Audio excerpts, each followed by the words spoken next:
What's going on? This is Bet That. I'm Alex Glaze. Here we talk sports, gambling. This is just for entertainment, though. I'm not giving you any advice. If you follow my picks, that's on you. Cool? All right, it's almost my favorite time of the year. It's that little window, those couple of weeks where we have NFL and college football, playoff baseball, and the NBA. I love it. We have Kirschner of The Athletic stop by to talk Hawks this week. And then, as usual, I'll give out my Glaze Guarantee. But first, let's talk some college football. Georgia Tech on the road at Temple this week. Jeff Collins getting a welcome back gift from his old school, getting 8.5 points when Tech takes the road to take on Temple. Georgia Tech's been thinking about that loss to the Citadel for a while now. They were off last week, so I like Tech coming off of a bye, but the facts are this just isn't a good Tech team. Jeff Collins has a long way to go with this team. The Jackets have yet to cover in any game so far this season. They can't do anything on offense. They're coming off a loss to an FCS team, and at the end of the day, you just can't trust them. Temple's won each of his last 6 home games, and you remember that last home game, that upset over Maryland? Yeah, I predicted that right here on this show. So fade the Jackets and eat the points.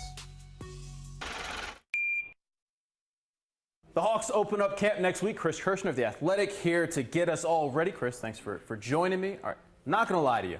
I'm not a Hawks fan. I'm not really a fan of teams in the NBA. I'm more of a players fan. We can talk about that stuff later.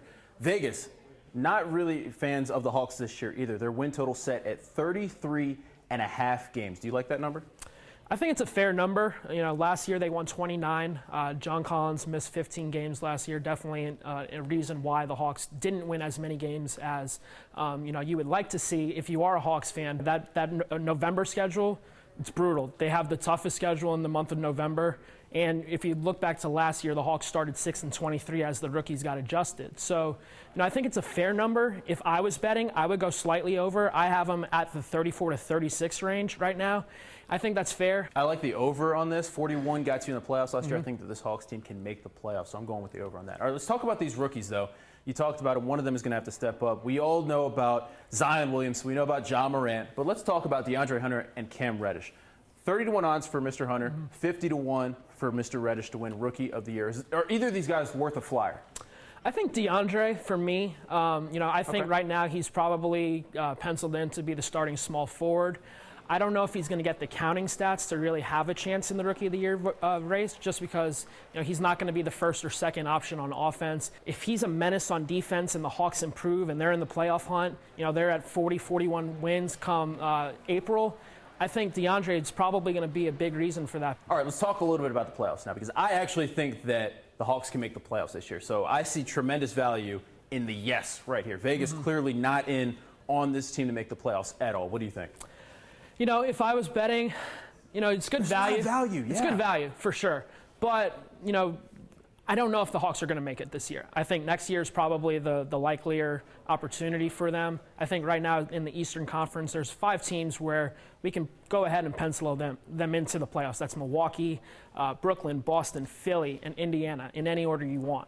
As we saw last year, if you start off really, really badly like the Hawks did, 6-23, it can really derail your season. So I think this year, I don't think the Hawks are going to make the playoffs. But because the East is so weak, that is good value if you are betting. All right, final thoughts here.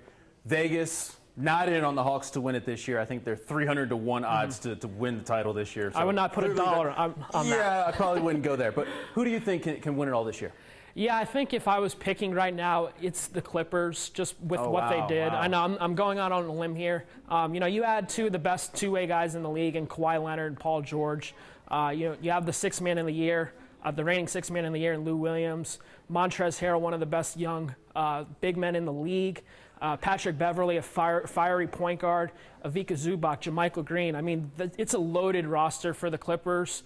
They're going to have to compete in that Los Angeles market with the Lakers, who I think also have a really good chance just with LeBron James and Anthony Davis. But if I was betting right now, I think I'm going with the Clippers to win it all. All right, it's Chris Kirschner. Check out his stuff on The Athletic.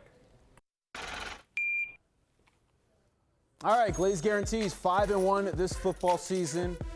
Not bad. This week I'm rolling with Tom Brady and the Patriots to cover things in Buffalo. The Patriots look dominant in all phases of the game so far this season, and the facts are they just own Buffalo. They've won 33 of the last 38 games against the Bills under Bill Belichick. The Patriots haven't lost to the Bills since 2016, and the last time the Patriots won a game by less than 7 points against the Bills was 2013. So I'm rolling with the winners this week. All right, now before I go, I know we usually do best bets, but this week we're going to be doing them all on social media. So follow me on Twitter at Alex_Glaze.